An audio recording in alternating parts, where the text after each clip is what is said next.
In this video, I want to give you more information about Test 1. We have the test review outline that I'm going to go over, as well as the equation sheet. So when you look at this test review outline, you're not trying to memorize what every bullet says. You're trying to make sure that you understand either the concept that is mentioned, or sometimes it tells you the steps on how to do a problem and you want to make sure you know how to follow those steps. So the first thing here is that you do need to be familiar with these prefixes here.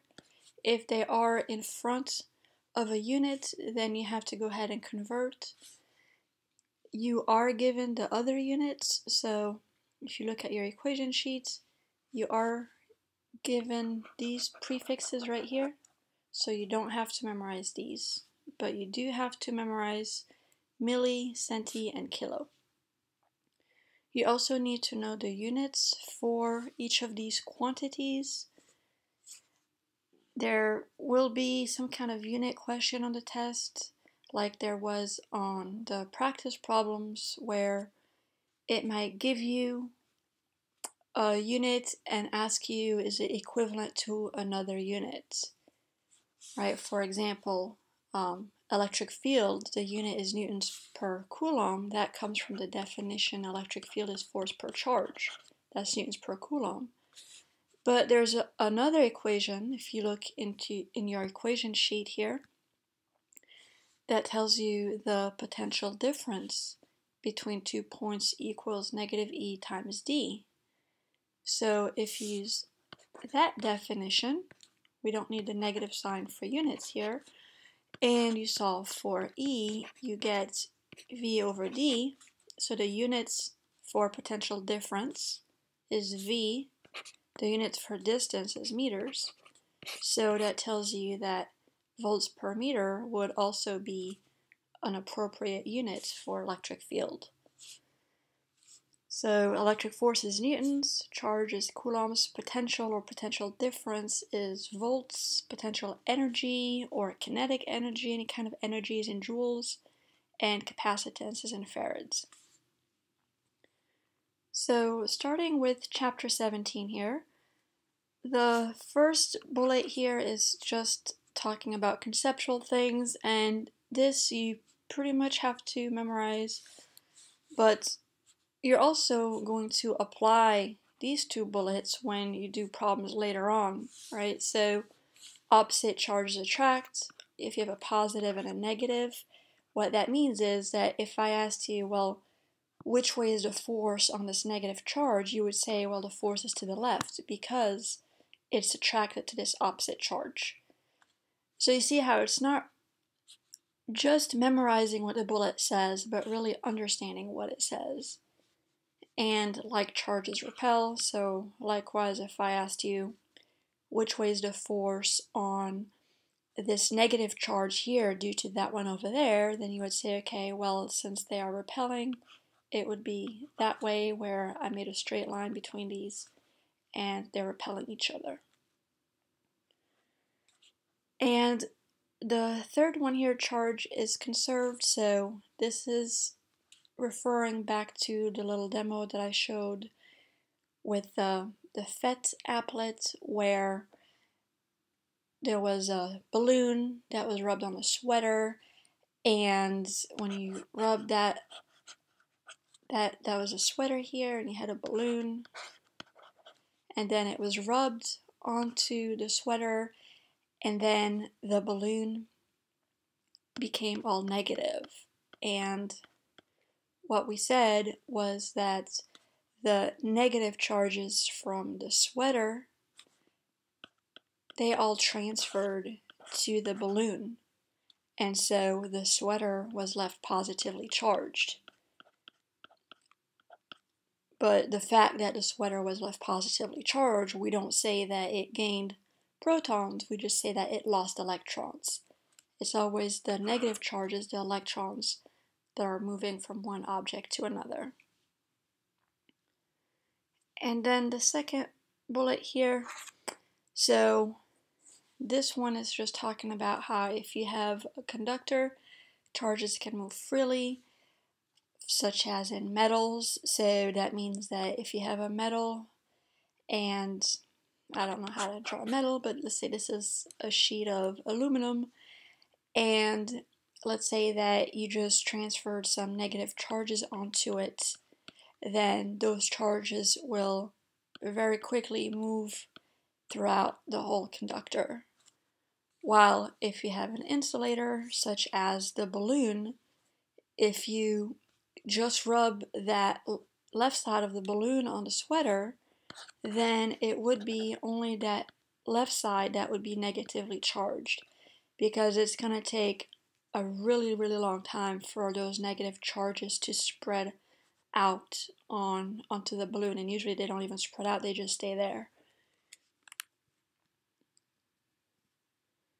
And then the third bullet here, so properties of electric field. So this is really to make sure that you understand what the idea of the field means. So first of all, if you are given that there is an electric field in some direction, let's say the electric field is upward, then what that means is that if you place some positive charge into this field, then it's going to experience a force also upward in the same direction. But if you were to place a negative charge inside this field, then it would experience a force in the opposite direction.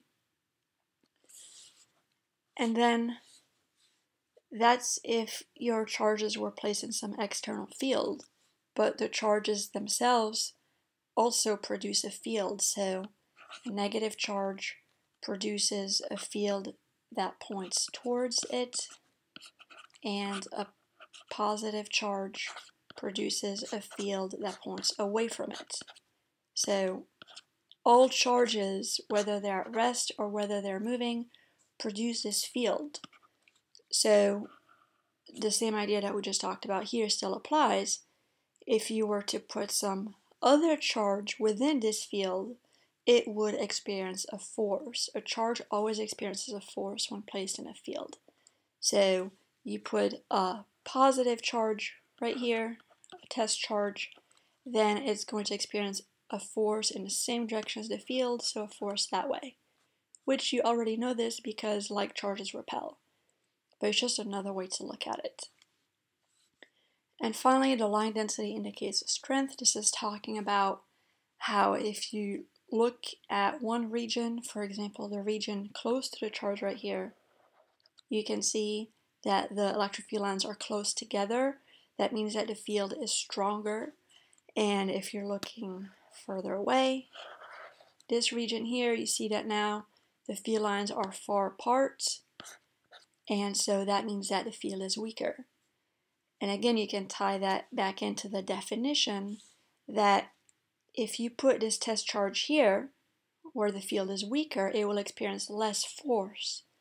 If you put a test charge over here, closer to this charge that was producing the field, then this test charge here will experience a stronger force because the field is stronger. And the equation that relates all of this together is